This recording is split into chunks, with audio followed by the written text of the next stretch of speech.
Everything about dance அப்படின்ற இந்த வீடியோவில் செகண்ட் பார்ட்டில் நம்ம என்ன டிஸ்கஸ் பண்ண போகிறோன்னா have your body learns to dance. அதாவது உங்கள் உடம்பு டான்ஸுன்ற ஒரு விஷயத்தை எப்படி கற்றுக்கும் அப்படின்றத பற்றி டிஸ்கஸ் பண்ண போகிறோம். அதில் ஃபஸ்ட்டு டாபிக் நம்ம டிஸ்கஸ் பண்ண போகிறது உங்களோட மசில் மெமரி அப்படின்ற ஒரு விஷயம் எப்படி ஒர்க் ஆகுது அப்படின்றத பற்றி தான் பேச போகிறோம். இதில் மசில் மெமரினா என்ன எனக்கு தெரியாது அப்படின்னு சொல்கிறவங்களுக்காக ஒரு சின்ன ஒரு ரீகேப் மாதிரி சொல்கிறேன். மசில் மெமரின்றது பேசிக்காக நம்ம டே டு டே லைஃப்பில் இருக்க ஒரு கான்செப்ட் தான். ஃபார் எக்ஸாம்பிள் ப்ரஷ் பண்ணணும் அப்படின்னா நமக்கு தெரியும் இல்லையா, ஆல்ரெடி ஆட்டோமேட்டிக்காக நம்ம ஹேண்ட் இங்கே போகுது, இந்த மெத்தடில் தான் நம்ம ப்ரஷ் பண்ணுவோம். இல்லை ஒரு சைக்கிள் ஓட்டணும் அப்படின்னா நமக்கு தெரியும் இல்லையா, கரெக்டாக பேலன்ஸ் பண்ணணும், பெடல் பண்ணணும் அப்படின்ட்டு. ஆர் மேபி கார் ஓட்டுறோன்னா அதோட இன்ஸ்ட்ரக்ஷன்ஸ் என்ன, அது எப்படி பண்ணணும் அப்படின்றத நம்ம உடம்பு நேச்சுரலாகவே ஞாபகம் வச்சுக்குது இல்லையா, அது நம்ம மசில்லே இருக்குது இல்லையா. இதை தான் நம்ம மசில் மெமரின்ட்டு டான்ஸ்லேயும் சொல்கிறோம். ஸோ இந்த மசில் மெமரி அப்படின்ற ஒரு விஷயம் டான்ஸில் எப்படி தெரியும், அது ஏன் இம்பார்ட்டண்ட் அப்படின்றத பற்றி நம்ம பேசலாம். டான்ஸில் மசில் மெமரி அப்படின்றது ஃபார் எக்ஸாம்பிள் ஒரு ஓப்பன் ஜாயின் மாதிரி வச்சு ஒரு கொரியோகிராஃபியில் ஒரு ஸ்டெப்பாக சொல்லி கொடுக்குறாங்கன்னா உங்களுக்கும் ஆல்ரெடி அந்த ஓப்பன் ஜாயின் பண்ணுறது எப்படின்னு தெரிஞ்சிருந்ததுன்னா நீங்கள் ஈஸியாக அந்த ஓப்பன் ஜாயின் அப்படின்ற ஒரு ஸ்டெப்போட கனெக்ட் பண்ணிப்பீங்க. சப்போஸ் அந்த ஓப்பன் ஜாயின்னா என்னன்னு தெரியல, உங்கள் உடம்புக்கு உங்கள் மசிலில் அந்த மெமரி இல்லைன்னா அப்போது அதை கற்றுக்கிறதுக்கும் அந்த மசிலில் அந்த மெமரியை பில்ட் பண்ணுறதுக்கும் நீங்கள் கொஞ்சம் நிறையா ஒர்க் போடுற மாதிரி இருக்கும். ஸோ பேசிக்காக இதுதான் மசில் மெமரின்ற ஒரு விஷயம். இதில் நம்ம ஒரு டான்ஸ் கற்றுக்க போகிறோம், ஒரு பிகினராக டான்ஸ் கற்றுக்க ஆரம்பிக்கிறோம் அப்படின்னு இருக்கப்போ அவங்க சொல்லித்தர ஸ்டெப்ஸ் ஏன் இனிஷியலாக நமக்கு ஒன்றுமே புரிய மாட்டேங்குது, இல்லை ஏன் இனிஷியலாக வர மாட்டேங்குது அப்படின்ற ஒரு விஷயத்தை பற்றி பேசலாம்.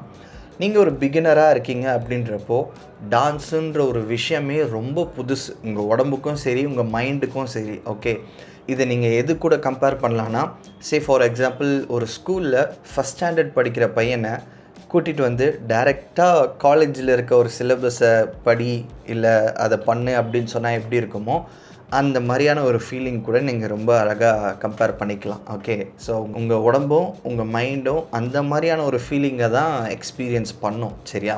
ஸோ இந்த மாதிரி இருக்கப்போ டான்ஸுன்றது மோஸ்ட் ஆஃப் த டைம் ரெப்புடேஷன்ஸும் ப்ராக்டிஸும் இது பேஸ் பண்ண ஒரு ஸ்கில். ரைட், நீங்கள் இப்போ புதுசாக இறங்குறீங்க அப்படின்னா அது என்ன ஒரு சிம்பிள் மூவாக இருக்கட்டும், ஒரு சின்ன ஓப்பன் ஜாயினாக கூட இருக்கட்டும், அதை நீங்கள் பண்ணுறதுக்கும் அதை அந்த ரிதம்லேயோ இல்லை அந்த ஸ்பீட்லேயோ பண்ணுறதுக்கும் உங்கள் உடம்பு இனிஷியலாக ஒத்துழைக்காது. ஏன்னா அதுக்கு எவ்வளோ எனர்ஜி போடணும், எவ்வளோ மூவ் பண்ணணும், எவ்வளோ ஸ்பேஸிங் கொடுக்கணும், இந்த டீட்டெயில்ஸோ இல்லை இந்த டேட்டாவோ உங்கள் பிரெயினில் இருக்காது. ஸோ அந்த டீட்டெயில்ஸ் அண்ட் டேட்டாஸை நீங்கள் பில்ட் பண்ண ஆரம்பிக்கணும். பேசிக்காக சொல்லணும்னா ஒரு டிக்ஷனரி மாதிரி நீங்கள் கொஞ்சம் கொஞ்சமாக ஒரு வேர்டாக உங்கள் மைண்டில் எடுக்க ஆரம்பிக்கணும். அது எல்லா ஸ்டெப்புக்குமே பொருந்தும். அந்த மாதிரி நீங்கள் எல்லா ஸ்டெப்புமே இனிஷியலாக பண்ணுறப்போ கொஞ்சம் ப்ரோக்கனாக தான் இருக்கும், கொஞ்சம் பார்க்குறதுக்கு ஆக்வர்டாக தான் இருக்கும். இது எல்லாமே டான்ஸ் கற்றுக்கிற அந்த இனிஷியல் ஃபேஸில் ரொம்ப நார்மலாக நடக்கக்கூடிய விஷயம். இது உங்களுக்கு மட்டும்தான் நடக்குது, இல்லை இந்த மாதிரியான விஷயம் எனக்கு மட்டும்தான் நடக்குது, வேறு யாருக்குமே நடக்கலை அப்படின்னு நீங்கள் நினைக்க வேண்டாம். ட்ரஸ்ட் மீ, இந்த ஒரு ப்ராப்ளமோ இல்லை இந்த ஒரு இஷ்யூவோ நீங்கள் கன்சிஸ்டண்ட்டாக டான்ஸ் கிளாஸஸ் அட்டன் பண்ண கண்டிப்பாக குறைஞ்சிரும். இது ஜஸ்ட் ஒரு இனிஷியல் ஹேர்டில் தான். ஓகே, இது நீங்கள் நினைக்கிற அளவுக்கோ இல்லை நீங்கள் ரொம்ப எக்ஸ்பெக்ட் பண்ணுற அளவுக்கோ அவ்வளோ சீரியஸான இஷ்யூஸ் கிடையாது. It's just a starting trouble. இது எல்லாருக்குமே இருக்கும், எனக்கும் இருந்திருக்கு, உங்களுக்கும் இருக்கும். நம்ம சூப்பர் டான்ஸர் நினைக்கிற அவங்களும் இந்த மாதிரி ஒரு இஷ்யூஸை டான்ஸ் கற்றுக்க ஆரம்பிக்கிறப்போ ஃபேஸ் பண்ணியிருப்பாங்க. நீங்கள் என்ன நம்ப வேணாம், பட் ஜஸ்ட் சும்மா இந்த ஒரு விஷயத்தை வேணால் வீட்டில் ட்ரை பண்ணி பாருங்கள். உங்களுக்கு பிடிச்ச ஏதோ ஒரு ரீல் எடுத்துக்கோங்க. ஏன்னா நான் ரீல் வச்சு சொன்னால் தான் உங்களுக்கு ரொம்ப ஈஸியாக புரியும். ப்ளஸ் அந்த ரீலுன்றது ரொம்ப ஒரு ஷார்ட் ஃபார்ம் ஆஃப் டான்ஸுன்றதுனால நான் அது ஒரு எக்ஸ்ப்ளனேஷனாக கொடுக்குறேன். ஒரு பிடிச்ச ஒரு ரீல் எடுத்துக்கோங்க. அந்த ரீலில் இருக்க ஒரு 2-3 ஸ்டெப்ஸ் எடுத்துக்கோங்க. அந்த ஸ்டெப்பை கற்றுக்கோங்க. ஓகே, இன்றைக்கி ஆடி ஒரு வீடியோ எடுத்து வச்சுக்கோங்க. அதுக்கப்புறமா அதை கன்சிஸ்டண்ட்டாக ஒரு 2-3 டேஸ் ப்ராக்டிஸ் பண்ணிவிட்டு 4th டேவோ 5th டேவோ மறுபடியும் ஒரு வீடியோ எடுத்துக்கோங்க. இப்போது இந்த 2 வீடியோவும் எடுத்து கம்பேர் பண்ணி பாருங்கள், உங்களுக்கே நான் என்ன சொல்ல வரேன்றது புரியும். ஃபஸ்ட்டு இனிஷியலாக கற்றுக்கிறப்போ ஸ்டெப்ஸ் எல்லாம் பார்க்குறதுக்கு ரொம்ப ஸ்டிஃபாக ரொம்ப ஆடாக கூட இருந்திருக்கலாம்.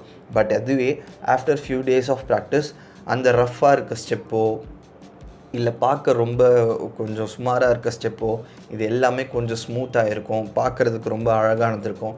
இதுதான் நீங்கள் டான்ஸில் கன்சிஸ்டண்ட்டாக ரெகுலராக ப்ராக்டிஸ் பண்ணிங்கன்னா உங்களுக்கு கிடைக்கக்கூடிய ஒரு எஃபெக்ட்.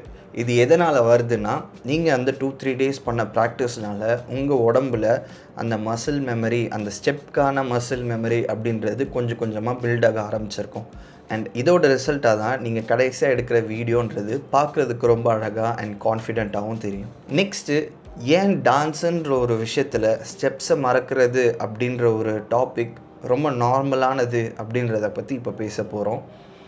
டான்ஸுன்ற ஒரு விஷயம் ரொம்ப புதுசு, இப்போ தான் ஸ்க்ராட்ச்லேருந்தே ஆரம்பிக்கிறோம் அப்படின்றப்போ, டான்ஸ்னால் என்ன பேசிக்காக? அது ஒரு சீக்வன்ஸ் ஆஃப் ஸ்டெப்ஸை மெமரைஸ் பண்ணிக்கிட்டு மியூசிக்கோடு சேர்ந்து அழகாக அதை எக்ஸிக்யூட் பண்ணுற ஒரு ஆர்ட், ஃபிசிக்கலாக பண்ணக்கூடிய ஒரு ஆர்ட். சரியா? அப்படி இருக்கப்போ நீங்கள் டான்ஸுன்ற ஒரு விஷயமே உங்கள் சிஸ்டமுக்கு புதுசு.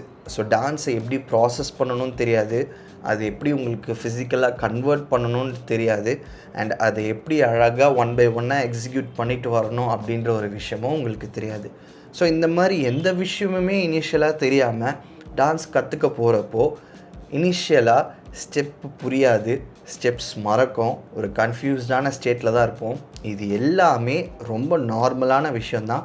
அதை நம்ம எக்ஸாச்சுரேட் பண்ணி டான்ஸ் எனக்கு வரல, எனக்கு டேலண்ட் இல்லை அப்படின்னு எடுத்துகிட்டு போகாமல் இந்த மாதிரி விஷயங்கள்லாம் இனிஷியலாக இருக்கும். இதை நீங்கள் கன்சிஸ்டண்ட்டாக பண்ண ஸ்டெப்ஸ் புரிய ஆரம்பிக்கும். அதுக்கப்புறம் ஸ்டெப்ஸ் மெமரைஸ் பண்ண ஆரம்பிப்பீங்க. அதுக்கப்புறம் மொத்த கொரியோகிராஃபியும் மெமரைஸ் பண்ண ஆரம்பிப்பீங்க. உங்கள் உடம்புன்ற ஒரு விஷயம் டான்ஸ்க்கு ரொம்ப கம்ஃபர்டபுளாக ஃபீல் ஆகும். அண்ட் அதனால் டான்ஸ் மேலே கான்ஃபிடென்ஸ் வரும். அதுக்கப்புறம் நீங்கள் கற்றுக்கிட்ட கொரியோகிராஃபியை எப்படி எக்ஸிக்யூட் பண்ணுறது, எப்படி பெர்ஃபார்ம் பண்ணுறது அப்படின்ற ஒரு டிபார்ட்மெண்ட்குள்ளே போவீங்க. இந்த மாதிரி இப்போ நான் சொன்னது எல்லாமே கொஞ்சம் கொஞ்சமாக ஒரு கிளாஸாக 1% தான் சேருமே தவிர்த்து, நீங்கள் போன உடனே நீங்கள் உங்கள்கிட்டேருந்து 100% எக்ஸ்பெக்ட் பண்ணிங்கன்னா அங்கே டிசப்பாயிண்ட் தான் ஆவீங்க. ஸோ அதனால தான் நான் சொல்கிறேன், நீங்கள் டான்ஸ் கற்றுக்க போகிறீங்கன்னா இனிஷியலாக போய் சேர்ந்த ஃபஸ்ட்டு கிளாஸ்லேயே நான் பயங்கரமாக பெர்ஃபார்ம் பண்ணிடணும், நான் சூப்பராக ஆட ஆரம்பிச்சிடணும், இல்லை சேர்ந்த ஒரு 2-3 வாரத்திலேயே நான் பயங்கரமாக ஆட ஆரம்பிச்சிடணும் அப்படின்னு நினைக்க வேண்டாம். நான் இது நிறையா வீடியோவில் சொன்னது தான், இப்போவும் அதே தான் சொல்கிறேன்.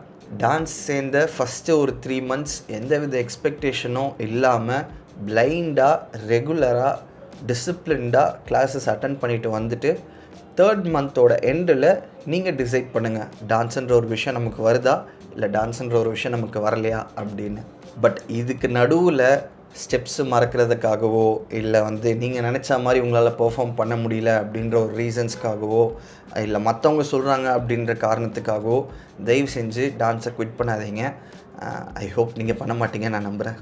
சம்டைம்ஸ் நீங்கள் டான்ஸ் கற்றுக்கிறப்போ ஸ்டெப்ஸ் எல்லாம் கற்றுக்கிட்ட மாதிரியே இருக்கும், ஆனாலும் நீங்கள் டான்ஸ் ஆடுறப்போ அந்த ஒரு பிளாக் அவுட்டோ இல்லை ஸ்டெப்ஸ் மறக்கிறதோ நடக்கும். அதுக்கான மெயின் ரீசன் என்னன்னா, நம்ம பேசின மசில் மெமரி தான். நீங்கள் டான்ஸ் ஆடிக்கிட்டே இருக்கப்போ சம்டைம்ஸ் கற்றுக் கொடுக்குற ஸ்டெப்ஸ்லாம் நல்லா மைண்டில் ஏறின மாதிரி இருக்கும், ஆனால் அது ஃபிசிக்கலாக நீங்கள் ஆடி பார்க்குறப்போ திடீர்னு வராது, கை கால்லாம் கொஞ்சம் மிஸ் ஆகிற மாதிரி இருக்கும், ஆஃப் பீட்டில் ஆடுற மாதிரி இருக்கும். இது மெயின் ரீசன், நீங்கள் அந்த கொரியோகிராஃபிக்கு தேவைப்படுற நம்பர் ஆஃப் டைம்ஸ் டான்ஸை ப்ராக்டிஸ் பண்ணாமல் விட்டதுனால தான். நீங்கள் கற்றுக்கிட்ட ஸ்டெப்ஸு என்ன தான் இங்கே கான்ஃபிடெண்ட்டாக இருந்தாலும் சரி, டான்ஸுன்றது ஒரு ஃபிசிக்கலான ஆர்ட்டு. அதை நீங்கள் எனர்ஜி போட்டு ஃபிசிக்கலாக ப்ராக்டிஸ் பண்ணால் தான் உங்கள் உடம்புல இருக்க அந்த மசில் மெமரின்றது டெவலப் ஆகும். அண்ட் இந்த மாதிரி டெவலப் ஆக ஆரம்பிச்சிட்டா உங்கள் உடம்பும் உங்கள் மைண்டும் ஒரே ஸ்பீடில் அந்த கொரியோகிராஃபியை எக்ஸிக்யூட் பண்ண ஆரம்பிக்கும். அண்ட் அப்போ தான் உங்களுக்கு உங்கள் டான்ஸ் மேலேயே ஒரு சின்ன கான்ஃபிடென்ஸும் வரும். நெக்ஸ்ட்டு, டான்ஸில் ஒரு இம்பார்ட்டண்ட்டான ஒரு விஷயத்தை பற்றி தான் பேச போகிறோம், விச் இஸ் ரெப்பிட்டேஷன். ஓகே, ரெப்பிட்டேஷன்னா நீங்கள் ஒரு ஸ்டெப் கற்றுக்குறீங்கன்னா நம்ம சொன்ன மாதிரி தான், ஒரு ஸ்டெப்பை கற்றுக்கிட்டோம், ஓகே நான் இங்கே கான்ஃபிடெண்ட்டாக இருக்கேன், நான் பயங்கரமாக ஆடிடுவேன்னு நீங்கள் ட்ரை பண்ணுறப்போ அந்த ஸ்டெப்பு வராது. அதுக்கான மெயின் ரீசன், உங்கள் மைண்டு அந்த ஸ்டெப்பை எக்ஸ்பீரியன்ஸ் பண்ணுறதை தாண்டி உங்கள் உடம்பு அந்த ஸ்டெப்பு ஃபிசிக்கலாக எப்படி இருக்குன்றதை எக்ஸ்பீரியன்ஸ் பண்ணியிருக்காது. இல்லை அந்த மாதிரி பண்ணியிருந்தாலும் ரொம்ப கம்மியாக இருக்கும் அந்த எக்ஸ்பீரியன்ஸ். அதை சால்வ் பண்ணுறதுக்கான ஒரு முக்கியமான ப்ராசஸ் தான் ரெப்பிட்டேஷன். நீங்கள் ஒரு ஸ்டெப்பை கற்றுக்கிட்டிங்கன்னா அதை ஒரு 50 times 60 times ஏன் 100 times கூட ப்ராக்டிஸ் பண்ணலாம். நான் சொல்கிறது இப்போது கொஞ்சம் ஓவர் எக்ஸாச்சுரேட் பண்ண மாதிரி இருக்கும், ஆனால் ரொம்ப ஈஸியாக நீங்கள் ஒரு கற்றுக்கிட்ட ஒரு கொரியோகிராஃபியோ இல்லை ஒரு காம்பினேஷனையோ 50-60 times பண்ணிடலாம். நான் சொல்கிறது மியூசிக் போட்டோம் 50-60 தடவை ஆடணும் அப்படின்னு கிடையாது. ஒரு நாளைக்கு 10 timesனால் கூட ஓவர் பீரியட் ஆஃப் 5-6 daysலேயே நீங்கள் ஈஸியாக அதை 50-60 times பண்ணிடலாம். ஸோ இந்த மாதிரி நீங்கள் இந்த அமௌண்ட் ஆஃப் ரெப்பிட்டேஷன்ஸ் கொடுத்தா உங்கள் உடம்புக்கு அந்த ஸ்டெப் மேலே இருக்க கான்ஃபிடென்ஸ் வரும். அண்ட் அதுக்கப்புறமா நீங்கள் ஆடுற ஒரு கொரியோகிராஃபியோ இல்லை காம்பினேஷனோ பார்க்குறதுக்கு ரொம்ப அழகாக இருக்கும். அண்ட் இதில் முக்கியமான விஷயம், ஒருத்தருக்கு 20 டைம்ஸ் ஆடினாலே அந்த கான்ஃபிடென்ஸ் வந்துடும், சிலருக்கு 30 டைம்ஸ் ஆடினா கான்ஃபிடென்ஸ் வந்துடும். ஸோ உங்களோட மேஜிக் நம்பர் என்னன்றதை நீங்கள் கண்டுபிடிச்சி ப்ராக்டிஸ் பண்ணால் டான்ஸுன்ற ஒரு விஷயம் ரொம்ப நேச்சுரலாக இருக்கும் அண்ட் பார்க்குறதுக்கும் ரொம்ப அழகாக இருக்கும். இந்த ரெப்பிட்டேஷன்லேயே முக்கியமான இன்னொரு விஷயம் என்னென்னா மைண்ட்ஃபுல் ரெப்பிட்டேஷன், ஆர் நம்ம ப்ராக்டிஸ் பண்ணுறது எதை நோக்கி இருக்குது அப்படின்ற ஒரு தாட். ஒரு மியூசிக்கை போடுறோம், just like that, okay practice பண்ண சொன்னாங்கன்னு சொல்லிவிட்டு ஒரு கண்ணை மூடிட்டு ஒரு 5 தடவையோ 6 தடவையோ ஆடிட்டு டான்ஸ் எடுத்து ஓரம் வச்சுட்டு அடுத்த வேலையை பார்த்து போகாமல், நீங்கள் ப்ராக்டிஸ் பண்ணுறப்போ அது ஒரு ஸ்டெப்பாக இருக்கட்டும் இல்லை ஒரு கொரியோகிராஃபியாக இருக்கட்டும், அதை எதை நோக்கி நம்ம ப்ராக்டிஸ் இருக்குது அப்படின்னு தெரிஞ்சு மைண்ட்ஃபுல்லாக பண்ணுறது ரொம்ப இம்பார்ட்டண்ட்.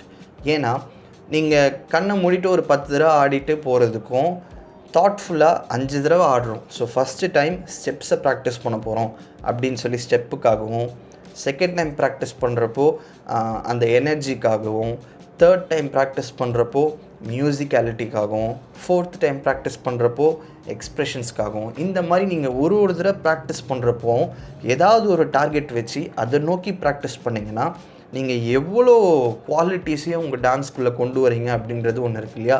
ஸோ இந்த மாதிரி நீங்கள் ப்ராக்டிஸ் பண்ணுறப்போ உங்கள் டான்ஸ்குள்ளே நிறைய குவாலிட்டிஸை நீங்கள் கொண்டு வரீங்க. அண்ட் இதனால் உங்களோட பெர்ஃபார்மன்ஸ் இம்ப்ரூவ் ஆகும், உங்களோட கான்ஃபிடென்ஸ் இம்ப்ரூவ் ஆகும், உங்களோட மசில் மெமரி இம்ப்ரூவ் ஆகும், உங்களோட மியூசிக் சென்ஸ் இம்ப்ரூவ் ஆகும். மொத்தமாக உங்கள் டான்ஸே நெக்ஸ்ட் லெவல் போன மாதிரி ஒரு பூஸ்ட் கொடுத்த மாதிரி இருக்கும் உங்கள் டான்ஸ் பார்க்குறதுக்கு. நெக்ஸ்ட் நம்ம பார்க்க போகிற டாபிக் பாடி அவேர்னஸ் அப்படின்ற ஒரு டாபிக்.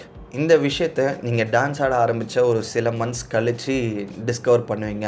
ஓகே, இது பேசிக்காக என்ன மாதிரியான ஒரு ஸ்கில்லுன்னா, நீங்கள் ஒரு ஸ்டெப்பை ஒருத்தர் சொல்லி கொடுக்குறாரு அப்படின்னா, ஃபார் எக்ஸாம்பிள் ஓப்பனில் இருக்குது, உங்கள் லெக்ஸ் ஓப்பன் ஜாயின் பண்ணணும் அப்படின்னு சொல்கிறாங்கன்னா, நீங்கள் ஓப்பன் பண்ணுறப்போ இந்த பக்கம் ஐ கான்டாக்டில் இருக்குதுன்னு வச்சுக்கோங்க, இப்படி இருக்கீங்க. ஸோ நீங்கள் இந்த பக்கம் ஐ கான்டாக்டில் இருந்தாலும் உங்கள் லெக்கு எப்படி இருக்குது, உங்கள் டோ எந்த டைரெக்ஷனை பாயிண்ட் பண்ணியிருக்கு, உங்கள் ப்ரொஃபைல் எந்த டைரெக்ஷனுக்கு ஃபேவராக இருக்குது அப்படின்ற மொத்த டீட்டெயில்ஸும் உங்கள் மைண்டில் இருக்கும்.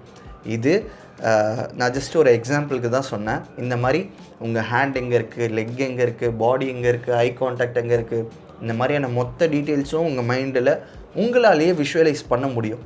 ஸோ அந்த ஒரு பாயிண்ட் வரதுக்கு நீங்கள் டான்ஸோட இனிஷியல் ஃபேஸஸை கடந்து வந்திருக்கணும். அதாவது ஃபஸ்ட்டு ஒரு 3 மந்த்ஸ் கடந்து போயிட்டிங்கன்னா இந்த மாதிரியான ஒரு சில பவரப்போ இல்லை ஒரு ஸ்கில்லோ நீங்கள் டிஸ்கவர் பண்ண ஆரம்பிப்பீங்க, விச் இஸ் வெரி குட். இந்த மாதிரி டான்ஸ் ஸ்கில்லுன்ற ஒரு விஷயத்த பாடி அவேர்னஸோடு சேர்ந்து நீங்கள் பெர்ஃபார்ம் பண்ணுறப்போ ஆடுற உங்களுக்கும் ரொம்ப கான்ஃபிடெண்ட்டாக ஃபீல் ஆகும். அண்ட் உங்கள் டான்ஸை பார்க்குறவங்களுக்கும் ரொம்ப ப்ளசண்ட்டாக ஃபீல் ஆகும். நெக்ஸ்ட்டு நம்ம பேச போகிற ஒரு விஷயம், மிரர் இல்லாமல் டான்ஸ் ஆடுறது ஏன் ரொம்ப இம்பார்ட்டண்ட் அப்படின்றத பற்றி பேச போகிறோம். நீங்கள் டான்ஸ் கற்றுக்க ஸ்டார்ட் பண்ணுறீங்க அப்படின்றப்போ இனிஷியலாக உங்களுக்கு இருக்க one of the most best friend யாருன்னு கேட்டால் இன்ஸ்ட்ரக்டரும் அந்த மிரரும் தான். ஏன்னா இன்ஸ்ட்ரக்டர் ஒரு ஸ்டெப்பை சொல்லித்தரப்போ நீங்கள் மிரரை பார்த்து தான் கற்றுப்பீங்க. அண்ட் மிரர் பார்த்து தான் நம்ம அட்ஜஸ்ட் பண்ணுறதோ இல்லை மிஸ்டேக்ஸ் ஏதாவது பண்ணால் கரெக்ட் பண்ணுறதோ இந்த மாதிரி விஷயங்கள்லாம் நடக்கும். But over a period of time இது எங்கே போய் முடியும்னா, நீங்கள் அந்த மிரர் மேலே ரொம்ப டிபெண்ட்டாக இருந்து பழகிருப்பீங்க. ஸோ அந்த மாதிரி இருக்கிறப்போ நீங்கள் வெளியில் எங்கேயோ பெர்ஃபார்ம் பண்ணுறீங்க இல்லை ஸ்டேஜில் பெர்ஃபார்ம் பண்ணுறீங்க அப்படின்றப்போ உங்களோட பெஸ்ட்டு ஃபுல் பொட்டென்ஷியல் வெளியில் வராமலே போகும். அண்ட் அதுக்கான மெயின் ரீசன் மிரர் இல்லாமல் இருக்கிறதுனால கொஞ்சம் பதட்டப்படுறதோ இல்லை ஆங்ஸைட்டி ஆகிறதோ இதனால் வர பிளாக் அவுட்ஸ்னால கூட இருக்கலாம்.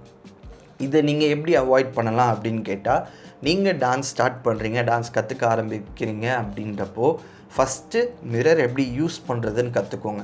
மிரர் யூஸ் பண்ணி கொரியோகிராஃபி எப்படி கற்றுக்கிறது, நம்ம மிஸ்டேக்ஸ் பண்ணுறோமா இல்லையா அப்படின்னு பார்க்குறதுக்கு யூஸ் பண்ணக்கூடிய ஒரு டூல் தான் அந்த மிரர். ஆல்ரைட், நம்ம அதை அதுக்கு மட்டும் யூஸ் பண்ணாமல் மற்றவங்க கூட கம்பேர் பண்ணுறதுக்கும் இல்லை ஏதாவது மிஸ்டேக் பண்ணால் அதை மறைக்கிறதுக்காக மிரர் யூஸ் பண்ணி டான்ஸ் ஆடுறதோ, இந்த மாதிரி ஒரு விஷயத்த ஒரு பேட்டர்னாகவே இல்லை ஒரு ஹேபிட்டாகவே நீங்கள் ஃபாலோ பண்ணிங்கன்னா உங்கள் டான்ஸ் கிளாஸஸில் நம்ம பேசின மாதிரி அது ஸ்டேஜில் ஆடுறப்போவோ இல்லை மிரர் இல்லாமல் ஆடுறப்போ ரெஃப்ளெக்ட் ஆகும் உங்கள் டான்ஸில். இதை எப்படி நீங்கள் அவாய்ட் பண்ணலாம் அப்படின்னு கேட்டிங்கன்னா, நீங்கள் டான்ஸ் கற்றுக்கிறப்போ ஒரு கொரியோகிராஃபி சொல்லி கொடுக்குறாங்க அப்படின்றப்போ மிரரை ஒரு டூலாக யூஸ் பண்ணுங்கள். அந்த கொரியோகிராஃபி கற்றுக்கிறதுக்கு யூஸ் பண்ணுங்கள். நீங்கள் அதில் ஏதாவது மிஸ்டேக்ஸ் பண்ணுறீங்களான்னு பார்த்து செக் பண்ணுற ஒரு ரெஃபரன்ஸ் டூலாக யூஸ் பண்ணுங்கள். அண்ட் இதை யூஸ் பண்ணிவிட்டு ப்ராக்டிஸ் பண்ணுறப்போ எல்லா தடவையும் மிரர் பார்த்தே ப்ராக்டிஸ் பண்ணாமல் ஒரு ஃபார் எக்ஸாம்பிள் ஒரு 5 டைம்ஸ் ப்ராக்டிஸ் பண்ணுறீங்கன்னு வச்சுப்போம். அதில் ஒரு 2லேருந்து 3 டைம்ஸ் வரைக்கும் மிரர் ஃபேஸ் பண்ணி ஆடுங்க. த ரிமைனிங் 2 டைம்ஸ் மிரர் இல்லாமல் ஏதோ ஒரு வால் ஃபேஸ் பண்ணி ஐஸ் க்ளோஸ் பண்ணியோ இல்லை வால் ஃபேஸ் பண்ணியோ எந்த மெத்தட் வேணால் நீங்கள் யூஸ் பண்ணலாம்.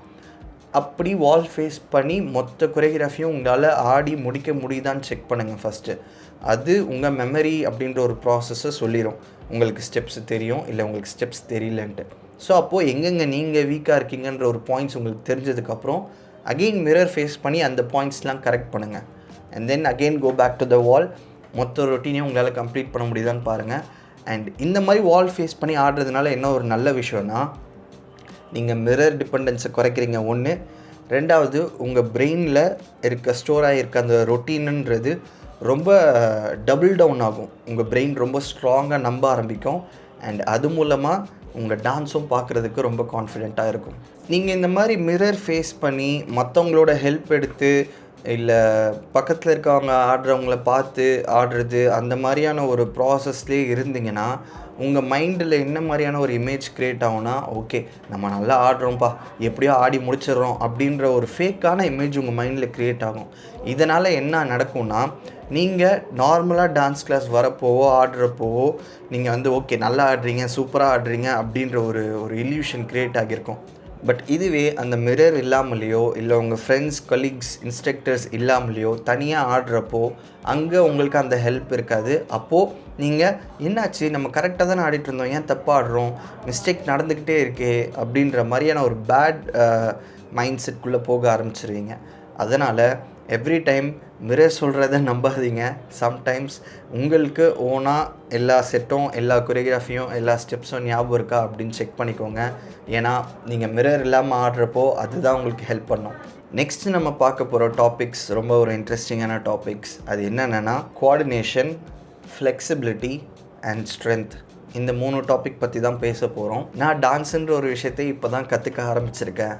நான் எந்த ஒரு டாப்பிக்கில் ஃபோக்கஸ் பண்ணணும் இனிஷியலாக அப்படின்றத பற்றியும் பேச போகிறோம். ஓகே, ஸோ கோஆர்டினேஷன்னா என்ன டான்ஸில் அப்படின்னு கேட்டால், நீங்கள் டான்ஸ் ஆடுறப்போ உங்கள் ஃப்ரெண்ட்ஸோ, உங்கள் டீமோ இல்லை உங்கள் பேட்ச்மேட்ஸோ சேர்ந்து ஆடுறீங்க இல்லையா, நீங்கள் எல்லாருமே ஆடுறப்போ அந்த கொரியோகிராஃபியோ இல்லை அந்த பெர்ஃபார்மன்ஸோ பார்க்குறதுக்கு ஒரே டைமிங்கில் எல்லோரும் ஒரே ஸ்டெப் ஆடுற மாதிரி இருந்துச்சுன்னா அதுதான் கோஆர்டினேஷன். ஓகே, இந்த கோஆர்டினேஷனை பில்ட் பண்ணுறது அப்படின்ற ஒரு விஷயத்துக்கு கொஞ்சம் டைம் எடுக்கும்.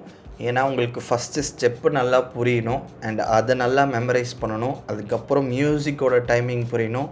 அதுக்கப்புறம் அந்த மியூசிக் டைமிங்கோடு சேர்ந்து ஸ்டெப்ஸை எக்ஸிக்யூட் பண்ண ஆரம்பிக்கணும். எப்படி இருந்தாலும் இந்த டைம் ஃப்ரேம் அச்சீவ் பண்ணுறதுக்கு உங்களுக்கு ஃபியூ மந்த்ஸ்லேருந்து ஒரு ஆல்மோஸ்ட் இயர் கூட ஆகலாம். ஏன்னா ஒருத்தருக்கும் இது டிஃபர் ஆகும். ரைட், பட் டான்ஸை பொறுத்த வரைக்கும் கோஆர்டினேஷன் அப்படின்றது ரொம்ப இம்பார்ட்டண்ட். ஏன்னா அது மூலமாக தான் உங்களுக்கு டைமிங் புரியுதா, ஸ்டெப்ஸ்லாம் கான்ஃபிடெண்ட்டாக மெமரைஸ் பண்ணியிருக்கீங்களா அப்படின்ற ஒரு விஷயத்த இன்ஸ்ட்ரக்டர் செக் பண்ணுவாங்க. நெக்ஸ்ட்டு நம்ம பார்க்க போகிற டாபிக் ஃப்ளெக்சிபிலிட்டி. நீங்கள் டான்ஸ் ஆட போகிறீங்கன்னா நீங்கள் நம்ம டிவியில் பார்க்குற மாதிரி அப்படியே 2ஆக மடங்கணும் இல்லை 4ஆக உடையணும் அப்படின்ற அளவுக்கு உங்களுக்கு ஃப்ளெக்சிபிலிட்டி இருக்கணுன்ற நெசசிட்டி கிடையாது. ரைட், பட் பேசிக் ஃப்ளெக்சிபிலிட்டி இருக்கிறது கொஞ்சம் இம்பார்ட்டண்ட். ஏன்னா நீங்கள் டான்ஸ் ஆடுறப்போ dancing is a physical art. Okay, அதுக்கு நீங்கள் ரொம்ப எக்ஸ்ட்ரீமாக ஃப்ளெக்சிபிளாக இருக்கணும், அப்படியே ரப்பர் மாதிரி இருக்கணும்னு சொல்ல வரல. நீங்கள் டான்ஸ் கிளாஸஸில் எவ்ரிடே வார்ம் அப் பண்ணுவாங்க. அந்த மாதிரி வார்ம் அப் பண்ணுற மாதிரி இருந்துச்சுன்னா அந்த வார்ம் அப்பை ஸ்கிப் பண்ணாமல் எவ்ரிடே நீங்கள் அட்டன் பண்ணுங்கள். இந்த மாதிரி நீங்கள் எவ்ரிடே உங்கள் வார்ம் அப்ஸ் அட்டன் பண்ணுறது மூலமாகவே ஒரு பேசிக் கைண்ட் ஆஃப் ஃப்ளெக்சிபிலிட்டி அப்படின்றத அச்சீவ் பண்ணிடலாம். ஆல்ரைட், நீங்கள் டே டு டே ஆடுற டான்ஸ் ஸ்கில்ஸ்க்கோ இல்லை டான்ஸ் கொரியோகிராஃபிஸ்க்கோ அந்த பேசிக் ஃப்ளெக்சிபிலிட்டின்றது கொஞ்சம் இம்பார்ட்டண்ட். ஆனால் சதீஷ், நான் வீடியோவில் பார்க்குற மாதிரி ரொம்ப மடங்குற அளவுக்கு, ரொம்ப உடையிற அளவுக்கு ஃப்ளெக்சிபிளாக இருக்கணுமான்னு கேட்டால், இனிஷியலாக டான்ஸ் கற்றுக்க போகிற அந்த பிகினர் ஃபேஸில் நீங்கள் அவ்வளோ ஃப்ளெக்சிபிளாக இருக்கணுன்ற அவசியம் என்ன கேட்டால் எதுவும் இல்லைன்னு தான் சொல்லுவேன். நெக்ஸ்ட்டு ஸ்ட்ரென்த் அப்படின்ற ஒரு விஷயம். உங்களுக்கு ஒரு கொரியோகிராஃபி சொல்லித்தராங்கன்னா அந்த கொரியோகிராஃபிலே ஏதோ ஒரு பாயிண்ட்டில் உங்கள் லெக்கை ரொம்ப ஸ்ட்ராங்காக டேப் பண்ணுற மாதிரியோ இல்லை ஹேண்ட்ஸ்லாம் ரொம்ப ஸ்ட்ராங்காக கிளாப் பண்ணுற மாதிரியோ இந்த மாதிரி டிசைன் பண்ணுறப்போ நீங்கள் அந்த மொத்த கொரியோகிராஃபியும் ஆடி முடிக்கணும் ஒன்று. அண்ட் ரெண்டாவது அந்த மாதிரி ஒரு எனர்ஜி ஸ்பைக் வரப்போ அந்த எனர்ஜியை உங்கள் உடம்பால் கொடுக்கக்கூடிய நிலைமையில் நீங்கள் வச்சுக்கணும். இதை தான் ஸ்ட்ரென்த்துன்னு சொல்லுறோம். ஓகே, அதுக்காக சதீஷ் நான் இப்போது நிறையா மசில் வளர்க்கணுமா, ஜிம்லாம் போகணுமா அப்படின்னு கேட்டால் அகெயின் நான் அதுக்குன்னு அந்த எக்ஸ்ட்ரீமுக்கு போக சொல்லலை. உங்கள் டான்ஸ்க்கு, உங்கள் டே டு டே டான்ஸ் ஸ்கில்ஸ்க்கு தேவைப்படுற ஸ்ட்ரென்த் பில்ட் பண்ணிக்கோங்கன்னு தான் நான் சொல்கிறேன். ஓகே, அதுக்காக நிறையா நியூட்ரிஷியஸ் ஃபுட் இருக்கும், இல்லை டயட்டிஷியன் இருப்பாங்க, அவங்கள மாதிரி யார்கிட்டயாச்சும் கொஞ்சம் கன்சல்ட் பண்ணி ஹெல்த்தியாக சாப்பிட்டு உங்கள் டான்ஸிங் ஸ்கில்க்கு தேவைப்படுற ஸ்ட்ரென்த்தை பில்ட் பண்ணிக்கோங்கன்னு தான் நான் சொல்கிறேன். ஓகே, இப்போ நம்ம அந்த 3 டாப்பிக்கும் பார்த்தாச்சு. இப்போ இந்த 3 டாப்பிக்கில் ஒரு பிகினராக நான் எதில் ஃபோக்கஸ் பண்ணணும் அப்படின்னு ஒரு கொஷின் கேட்டிங்கன்னா, பர்சனலாக I would suggest you to go for the coordination first. ஏன்னா டான்ஸுன்ற ஒரு ஸ்கில்லை கற்றுக்க போயிருக்கீங்க. அண்ட் டான்ஸிங்கின்னு ஆட ஆரம்பிக்கிறப்போ அதில் கோஆர்டினேஷன் அப்படின்றது it plays a very vital role. Alright, அதனால் நீங்கள் முதல்ல கோஆர்டினேஷனில் ஃபோக்கஸ் பண்ணுங்கள். அதுக்கப்புறம் ரிமைனிங் இருக்க 2 டாபிக்ஸில் எந்த டாப்பிக்கோ 1 by 1 நீங்கள் அதில் எக்ஸ்ப்ளோர் பண்ண ஆரம்பிக்கலாம்.